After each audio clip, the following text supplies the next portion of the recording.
하나님의 말씀을 함께 보도록 하겠습니다. 마태복음 6장 9절에서 13절입니다. 마태복음 6장 9절에서 13절.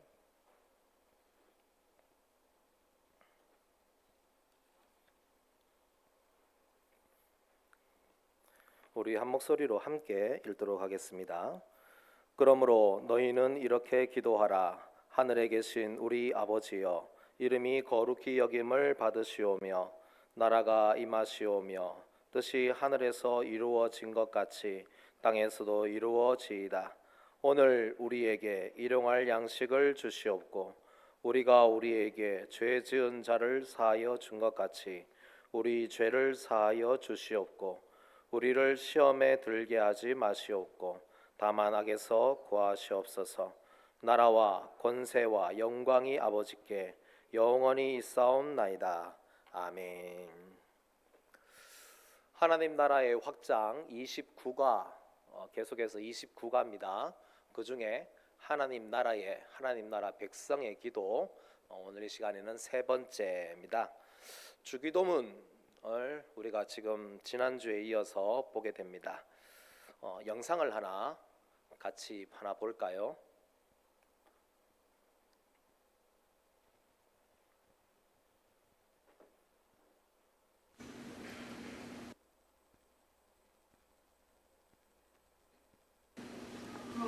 Pastor for please join me in the paper.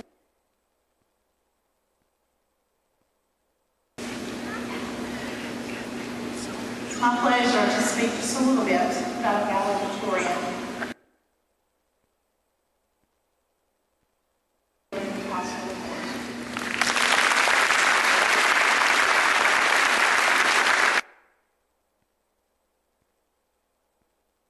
Well enough, so we're going to just have to use a different one here. Got that one on here.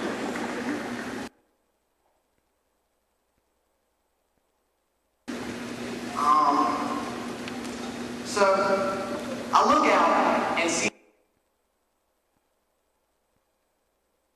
all the faces of people who easily deserve to stand where I am today, except for one.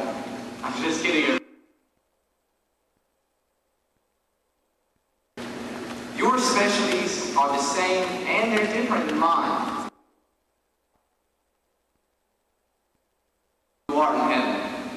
Hallowed be thy name. Thy kingdom come.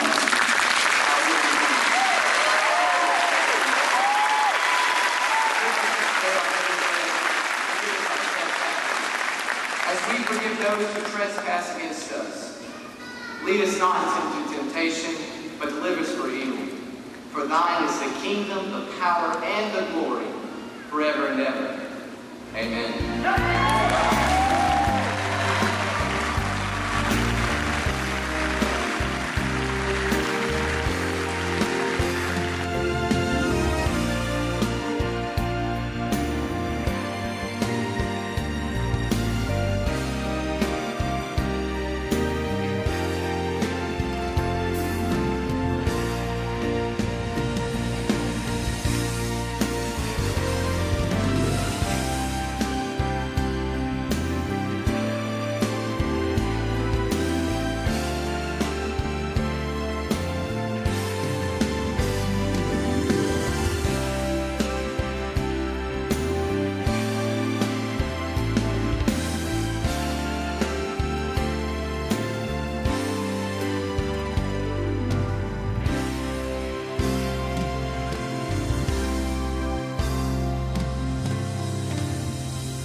학교에서 기도하지 마라, 기도하는 것을 금지시켰던 학교의 졸업식에서 로이 코스트너라고 하는 학생이 졸업식 마지막 고별사를 하면서 학교에서 준비한 고별사를 찢어버리고 주기도문을 낭송을 했습니다. 그 일로 인하여서 기도가 불법이 되어가는 이 시대 가운데 성도가 어떠한 자세를 가지고 기도하며 어떠한 자세를 가지고 이 세상을 이겨야 할 것인지를 다시 한 번 더 보여줍니다. 주기도문뿐이겠습니까? 여러 시상식이나 또한 공적인 자리에서 믿음의 사람들이 말씀을 선포하고 또 주기도문을 외우고 사도신경을 선포하고 그렇게 하면서 믿음의 모습을 보여줍니다. 주기도문을 담대히 외침으로 그리스도인의 맛을 내고 그리스도인의 멋을 내고 그리스도의 향기를 내고 그리스도의 빛을 내는 모습, 하나님께서 얼마나 좋아하셨겠습니까? 이런 믿음의 사람들을 통해서 하나님의 나라가 이 땅 가운데 이루어지며 하나님의 나라가 확장되는 줄 믿습니다.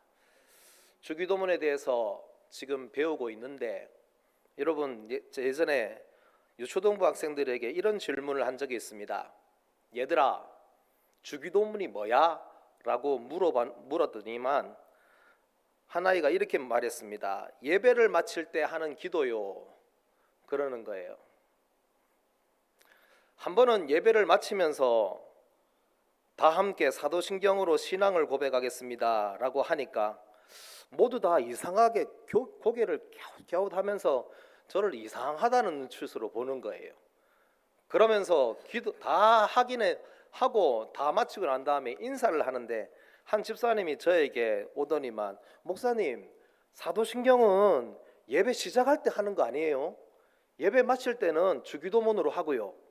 저한테 그렇게 너무나 확신에 찬 모습으로 얘기를 하니까 그게 교회 법으로 정해져 있는가 싶어서 제가 다시 한번 찾아본 적이 있습니다.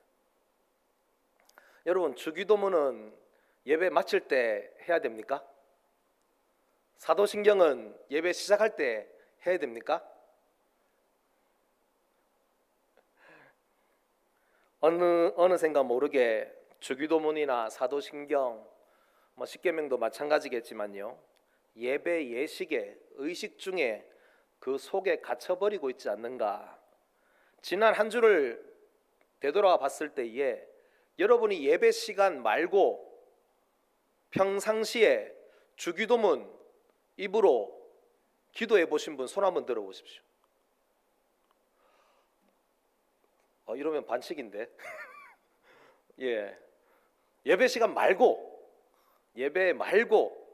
네.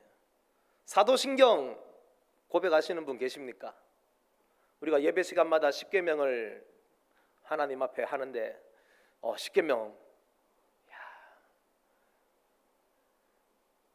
예배 속에 갇혀버린 주기도문, 그것이 우리에게 과연 어떤 의미가 있을까요? 우리의 삶에 녹아내린, 우리의 삶 깊숙이 뿌리를 내린 주기도문이 될 수 있기를 바랍니다. 왜냐하면 주기도문은 하나님의 나라를 핵심으로 하기 때문에 그렇습니다. 지난 시간에 우리 강진명 목사님께서 설교를 하시면서 주기도문에 대해서 말했습니다.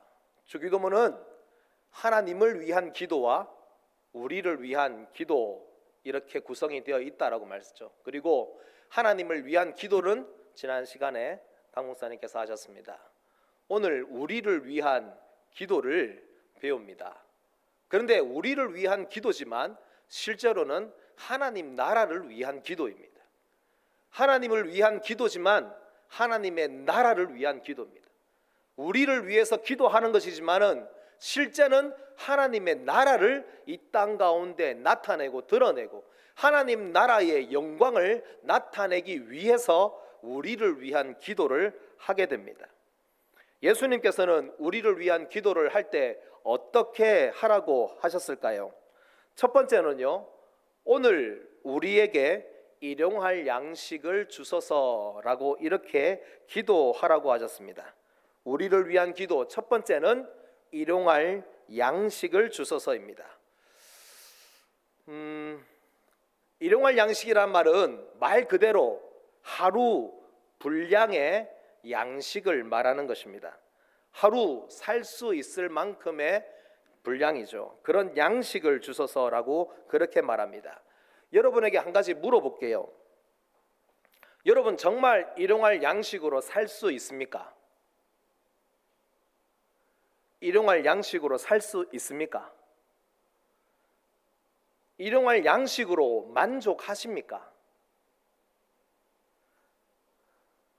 아무도 대답을 안 하시네요. 예수님께서 일용할 양식을 주소서라고 기도하라고 하셨잖아요. 그런데 사실 우리가 살고 있는 모습을 보면 사실은 일용할 양식으로 살 수 없는 것처럼 삽니다. 사람은 일용할 양식이 아니라 차고 넘치게 배부르게 넉넉하게 평생 걱정 염려 없이 내 통장에 창고에 가득히 차고 넘쳐야 안심하고 사는 존재가 바로 사람입니다. 지금도 마찬가지고 또 은퇴 후에도 먹고 사는데 전혀 어렵지 않고 살고 싶은 게 솔직한 마음이잖아요. 오늘 어떤 한 분이 누가 돈 좀 꽂아주면 좋겠다라고 그렇게 말씀을 하시길래 이해하고 들으십시오. 그분이 누가 돈 좀 꽂아줬으면 좋겠다라고 하는데 순간적으로 저도 속으로 뭐라고 그러는 줄 아십니까? 하나님 저도요. 그러면서 아멘 속으로 아멘 했습니다. 하나님 저도 누가 돈 좀 꽂아주면 좋겠습니다. 그러면서 순간적으로 머릿속으로 딱 지나갔던 생각이 뭔지 아십니까? 야 오늘 설교가 일용할 양식을 주소서인데 순간적으로 머릿속으로 확 지나가는 거예요. 그러면서 아이고 하나님 죄송합니다. 그랬습니다. 그런 마음 안 드십니까? 진짜 누가 돈 좀 꽂아주면 좋겠다. 로또라도 당첨되면 좋겠다. 주식이 막 난리인데 지금 주식이 그냥 상향 평균 싹 올라가가지고 막 대박을 터뜨리면 좋겠다. 막 내 통장에 넉넉하게 부족함이 없이 그렇게 차고 넘치면 좋겠다. 이게 바로 사람의 마음이잖아요. 그런데 예수님께서는 우리에게 뭐라고 기도하라고 하시느냐면 일용할 양식을 주소서라고 이렇게 기도하라고 하십니다. 미치고 환장할 지경입니다. 우리는 넉넉한 걸 좋아하는데, 우리는 풍족한 걸 좋아하는데 왜 하나님 우리한테 일용할 양식을 구하라고 합니까? 하나님이 예수님께서 이렇게 기도하라고 가르치신 이유가 있겠지요. 뭘까요? 오늘 일용할 양식을 주소서라고 하는 이 기도는요, 어떤 한 장소와 연결이 될 때에 그게 풀어집니다. 여러분, 일용할 양식을 먹었던 장소가 어디입니까? 일용할 양식을 먹었던 곳 어딜까요?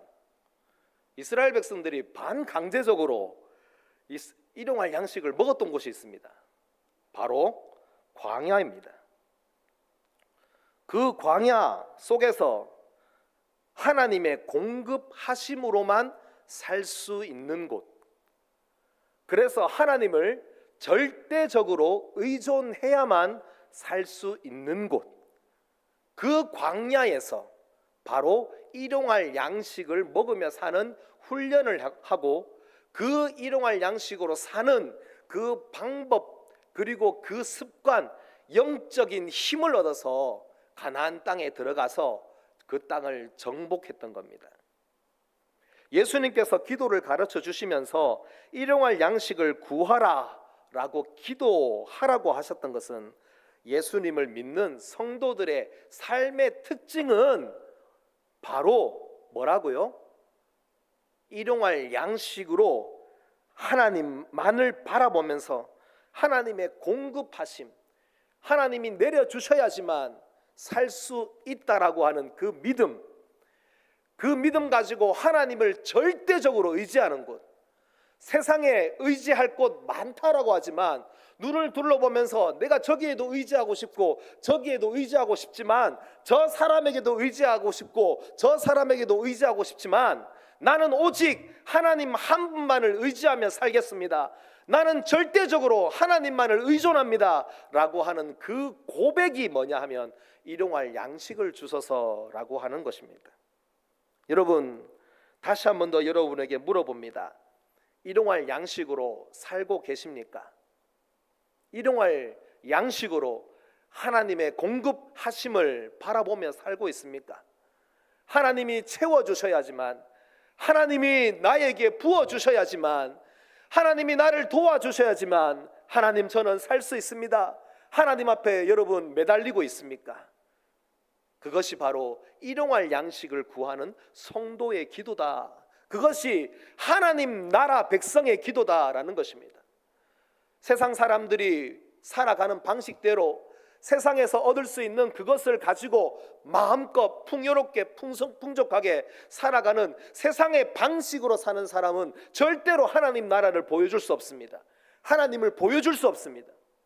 이 땅 가운데 하나님의 영광을 나타내고 이 땅 가운데 하나님의 나라의 실체를 보여줄 수 있는 사람들은 오직 하나님 나라의 백성으로 하나님의 공급하심, 하나님께 절대 의존, 이것을 삶 가운데에서 그대로 실천하고 그대로 기도하고, 그래서 하나님 일용할 양식을 오늘도 내게 내려주시옵소서 하나님께 매달리며 사는 그 사람을 통해서 하나님의 나라가 세상 가운데 드러나게 되는 것입니다. 여러분, 일용할 양식을 주셔서 단순히 하루 먹을지만 달라는 것 아닙니다. 하나님은 충분히 채우고도 남을 수 있는 능력이 하나님께 분명히 있습니다. 하지만 하나님은요, 우리가 하나님을 의지하기를 원하십니다. 그리고 하나님의 공급하심을 바라보기를 원하십니다. 하나님의 능력의 손, 그 능력의 손을 바라보기를 원하십니다. 하나님밖에 없어요. 하나님만이 나의 생명이고 하나님만이 나의 공급처고 하나님께서 나에게 채워주셔야지만 나는 오늘도 하루 숨쉬고 살아갈 수 있습니다. 이 고백으로 사는 것, 그래서 일용할 양식을 주소서, 이것이 바로 하나님 나라를 나타내는 기도다라는 것입니다. 사랑하는 우리 성도 여러분, 일용할 양식을 구하는 여러분이 되시기를 바랍니다.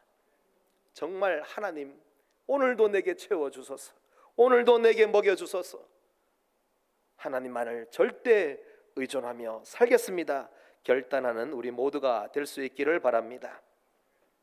그리고 또 이렇게 기도해야 할 이유가 있습니다. 일용할 양식을 구해야 될 이유가 있는데요, 잠언 30장 8절 9절 말씀을 통해서 알 수 있습니다. 같이 말씀 읽도록 하겠습니다. 시작. 나를 가난하게도 마옵시고 부하게도 마옵시고 오직 필요한 양식으로 나를 먹이시옵소서. 혹 내가 배불러서 하나님을 모른다 여호와가 누구냐 할까 하오며, 혹 내가 가난하여 도둑질하고 내 하나님의 이름을 욕되게 할까 두려워함이니이다. 물질의 풍부와 궁핍의 영향을 받지 않고 하나님을 믿어야 되는데, 조금 풍족해지면, 조금 배가 부르고 삶의 걱정거리 염려가 없어지고 조금 먹고 살만해지면 하나님을 잊고 사는 사람, 멀리 보지 마시고 그게 바로 나요. 우리 아닙니까? 여기서 보는 것처럼 또 가난해져서 물질이 너무 없어서 반대로 도둑질하고 하나님의 이름을 욕되게 하는 그 일을 행하는 우리가 아닙니까? 뭐 도둑질이라고 해가지고 진짜 뭐 훔치는 것만 도둑질입니까? 도둑질 안에 모든 것이 다 들어갑니다. 먹고 살기 힘들다고 가난하다고 해가지고 세상 가운데서 타협하며 살고 있는 우리의 모습이 아닙니까? 그래서 하나님은 일용할 양식을 구하라라고 그렇게 하시면서 뭐라고 하시느냐 하면, 하나님을 잊지 말고 하나님을 향한 믿음을 변함없이 풍부나 궁핍에 상관없이, 어떤 소유에 상관없이, 물질에 상관없이 내 믿음이 한결같아라 라고 그렇게 말씀하는 것입니다. 그래서 우리가 잘 알고 있는 성경에 내게 능력 주시는 자 안에서 내가 뭐하죠? 모든 것을 할 수 있는 것이죠. 이게 단순히 초능력 아닙니다. 뭐 예수 믿는 사람들은 예수님 믿으니까 기도하면은 짜잔 무슨 초능력이 나타나고 능력이 나타나고 그거 아닙니다. 이 말씀은 풍부에나 궁핍에나 가난하거나 부하거나 건강하거나 약하거나 상관없이 나는 그런 어떤 주변의 영향에 물질이나 어떤 영향에 상관없이 내게 능력 주시는 자 안에서 나는 믿음으로 살아갈 수 있습니다 라고 하는 그 고백입니다. 여러분, 정말 일용할 양식을 구하는 사람은요, 하나님을 절대 의존하고 하나님의 공급하심으로 살 뿐만 아니라 있거나 없거나 상관없이 믿음이 동일하게 변함없이 꾸준하게 하나님을 향하여서 나아가는 줄 믿습니다. 그러므로 여러분, 믿음 흔들리지 맙시다. 풍부하다고 궁핍하다고 믿음이 좋거나 나쁘거나 그러지 맙시다. 믿음은 한결같아라. 오늘 나의 믿음은 한결같아라.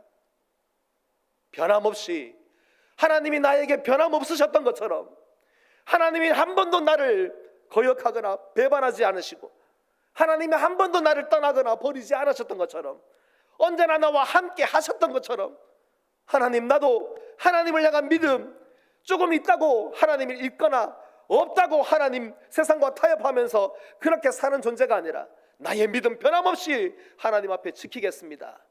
이 고백이 바로 일용할 양식을 주소서라고 하는 기도입니다. 여러분, 하나님 앞에서 믿음 변함없이 살아가는 우리 모두가 될 수 있기를 바랍니다. 그 다음 기도가 나옵니다. 두 번째 기도는 우리가 우리에게 죄 지은 자를 사하여 준 것 같이 우리 죄를 사하여 주시옵고 라고 하는 기도죠. 이 기도의 핵심은 뭐냐 하면 내가 누구인지 바르게 알아야 이 기도의 의미를 알 수 있습니다. 내가 누구냐라는 것을 알고 인정해야 됩니다. 나는 누굴까요? 나는 죄의 빚을 탕감받은 빚쟁이였다라는 겁니다. 죄가 우리의 빚이죠. 모든 사람이 죄를 범하였음에 하나님의 영광에 이르지 못하였습니다. 남 이야기 아닙니다. 내 이야기입니다. 그 모든 사람 안에 나도 있었습니다. 나도 죄의 빚을 지고 살면서 하나님의 영광에 이르지 못했고 죄와 허물로 죽었던 사람이었습니다. 그런데 사랑과 용서의 하나님께서 우리의 모든 죄를 탕감하기 위해서 하나뿐인 독생자 예수님을 보내주셨고 하나님의 아들이신 예수님은 십자가에 못 박혀 죽으시고 3일 만에 부활하셨습니다. 우리의 죄를 위해서, 우리의 죄의 빚을 갚기 위해서 그렇게 못 박히시고 또한 죽으셨습니다. 하나님의 아들 예수님께서 생명을 주시고 죽음으로 나의 모든 죄가 용서받았습니다. 누구든지 예수님을 믿으면 죄에서 구원받고 사망에서 생명으로 옮겨지며 하나님의 자녀가 되어서 천국에서 영원토록 영생을 누리며 살게 하셨습니다. 그런데 그 구원의 은혜와 약속을 주실 때에 이 땅을 우리가 살아가는 동안에 우리에게 한 가지 일을 맡기셨습니다. 뭐냐 하면 주기도문의 기도처럼 하나님의 나라를 이루라, 하나님의 나라를 우리의 삶을 통해서 보여주라. 그래서 한 가지 해야 할 일이 있다. 뭐냐 하면 새로운 죄 용서법을 실천하라 라고 그렇게 말씀하십니다. 그 실천으로 하나님의 나라를 세상에 보여줍니다. 그 사명을 우리에게 주셨습니다. 새로운 죄 용서법이 뭘까요? 여러분, 1만 달란트 받은 1만 달란트 빚진 자의 비유를 아시죠? 어떤 한 사람이 왕에게 1만 달란트를 빚을 졌습니다. 이거는 갚을 수 없는 불가능한 빚입니다. 이건 도저히 갚을 수가 없어요. 그런데 그 빚을 1만 달란트라고 하는 상상을 넘어서는 어마어마한 그 빚을 그만 탕감을 해줬습니다. 얼마나 놀라운 은혜입니까? 그 큰 은혜를 받아가지고 탕감받은 이 1만 달란트 빚졌던 자가 그 빚을 탕감받고 난 이후에 밖으로 나왔더니만 자기에게 100데나리온 빚졌던 사람, 100데나리온은 간단하게 생각하면 3개월치 월급입니다. 3개월치 월급 정도 되는, 그 정도 되는 그 빚, 자기에게 빚진 사람을 만나자마자 멱살을 잡고 이놈아 빚 갚아라 하면서, 그래 나 못 갚는다, 나 지금 사정이 안 된다, 제발 용서해달라고 해도 용서는커녕 이 100데나리온 빚진 사람을 끌고 가가지고 당장 감옥에 넣어버려. 여러분, 이런 아주 말도 안 되는 상황이 벌어진 것이죠. 이야기를 듣고 다시 부릅니다. 어떻게 했습니까? 1만 달란트 갚아라. 이 이야기를 왜 우리에게 가르쳐 주셨을까요? 왜 이런 말씀을, 비유를 우리에게 알려주셨을까요? 하나님의 새로운 프로젝트입니다. 뭐냐 하면, 예수님께서 십자가의 죽음으로 우리의 모든 죄를 탕감해 주셨는데, 그리고 용서해 주셨는데, 이제 우리의 힘으로 도저히 갚을 수 없었던 그 죄의 빚을 예수님이 갚아 주셨으니까, 이제 우리에게 죄 지은 사람, 나에게 누군가 죄를 짓거나 나에게 누군가 잘못한 것이 있거나 나의 마음을 아프게 하거나 상처를 주었거나 나의 마음을 섭섭하게 했거나 뭐 어떻게 했던 그 사람들에 대해서, 그 사람이 나에게 한 것을 보기 전에 뭘 보라고요? 하나님이 나에게 베풀어 주신 그 은혜를 먼저 생각하고 그 은혜를 기억하라. 내가 하나님께 범죄한 것을, 내게 죄 지은 사람을 용서하는 것으로 갚아라 라고 그렇게 말씀하시는 것입니다. 그 사람이 나에게 지은 죄 생각이 나기보다 나의 죄를 위해 죽으신 예수님을 먼저 생각하고 용서하는 것입니다. 나의 작은 용서가 온 인류의 죄를 용서하시고 구원하신 하나님과 하나님의 그 나라를 이루는 것이다 라고 말씀합니다. 하나님의 나라를 어떻게 이루나? 아니, 눈에 보이지도 않는 하나님의 나라를 우리가 어떻게 하란 말이냐? 아니요, 내가 누군가를 용서하면 그것이 하나님의 나라를 이루는 것이다 라고 합니다. 그래서 용서의 강을 건너라 라고 그렇게 말합니다.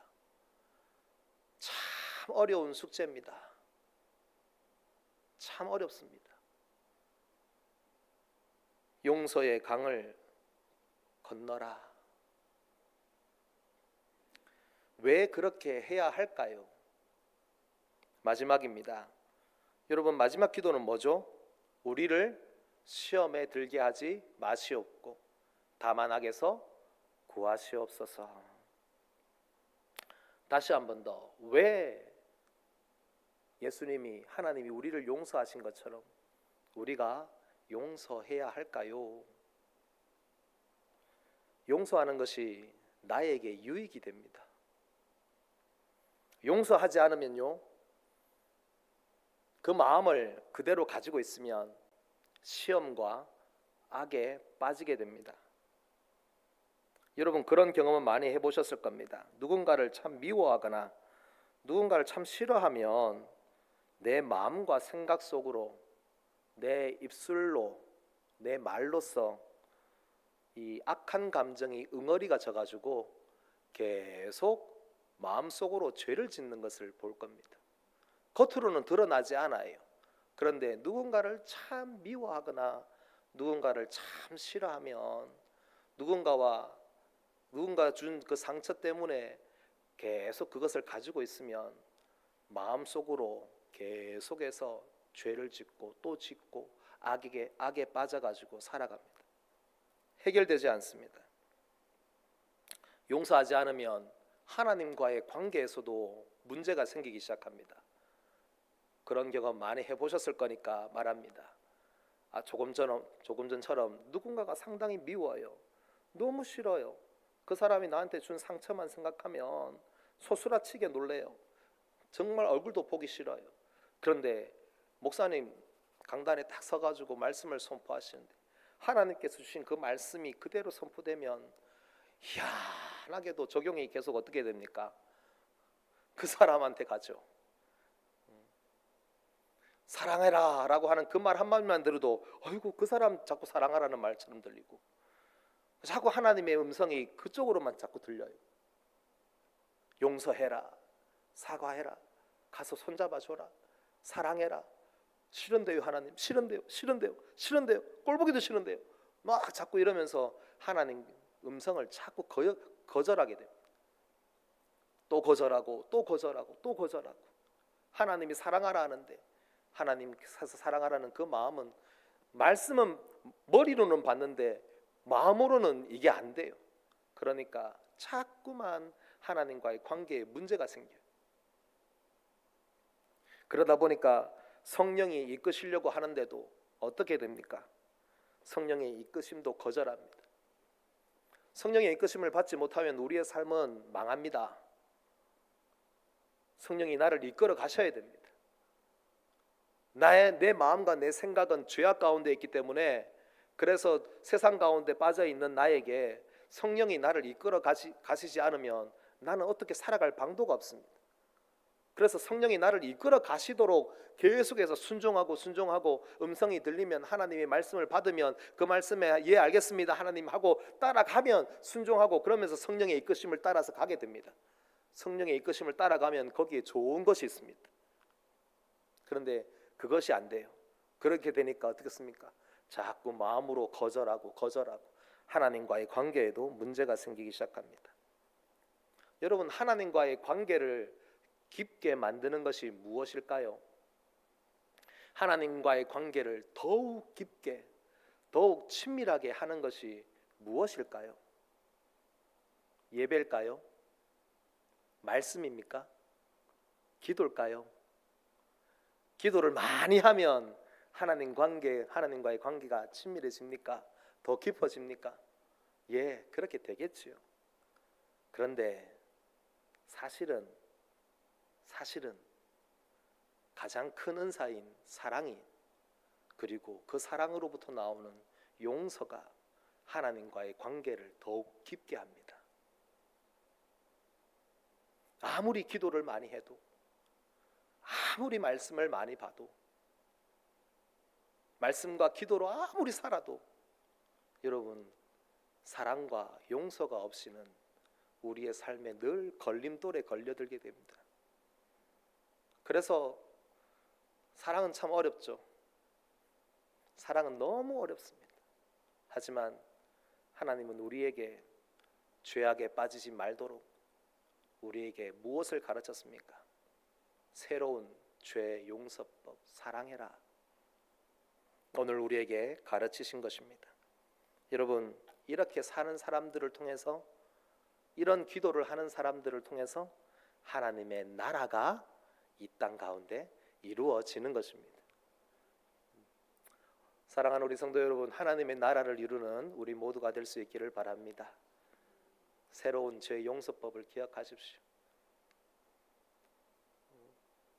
나의 마음을 아프게 했던 사람들이 있으면 막 가가지고 와 이렇게는 아니더라도, 그래도 복도 지나가다가 제발 모른 척하고 지나가지는 마십시오. 한번 싸우고 다투고 나오면은, 우리 교회는 특히 복도가 좁거든요. 복도 지나가다가 저 앞에 누가 보이기 시작하면 가다가 돌아서 가지고 딴 데로 가요. 가다가 보이면 막 살갑게 인사는 못 하더라도 자그맣게 하나라도 조금 더 한 걸음 다가가기 위해서 가볍게 목례라도 하십시오. 아는 척이라도 좀 하십시오. 하나님의 나라 안에서 함께 지어져 가야지 되지 않겠습니까? 말씀을 정리합니다. 일용할 양식을 주소서. 여러분 기억나십니까? 하나님의 공급하심으로 사는 인생, 그리고 하나님께 절대 의존하는 삶이 되시기를 바랍니다. 우리가 우리에게 죄 지은 자를 사하여 준 것 같이 우리 죄를 사하여 주시옵고요. 예, 우리는 빚쟁이였습니다. 하지만 하나님께서 우리의 빚을 다 갚아주셨으니까 이제 나에게 조금 빚지고 있는 그 사람들에게 대해서 사랑하고 용서함으로 더 이상 죄악에 빠지지 않는 우리 모두가 될 수 있기를 주님의 이름으로 간절히 축원합니다. 우리 다 함께 찬송하겠습니다. 찬송가 635장입니다.